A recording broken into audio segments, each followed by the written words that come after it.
Partita questa Serie 2, in corsia 4 Davide Casarin, lo abbiamo detto nel 2011 ha partecipato con la nazionale giovanile al Festival Olimpico della Gioventù Europea.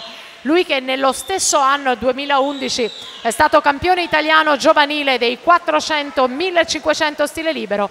Nel 2012 invece Casarin è stato campione italiano di categoria dei 200 farfalla. Casarin nuota in terza corsia, più veloce di lui al passaggio in 28,15 è stato Casarotto a metà gara.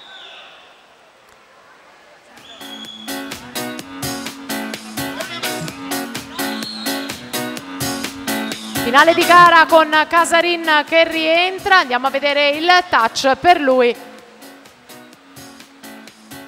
Dovrebbe essere il miglior tempo Casarin, 52,72.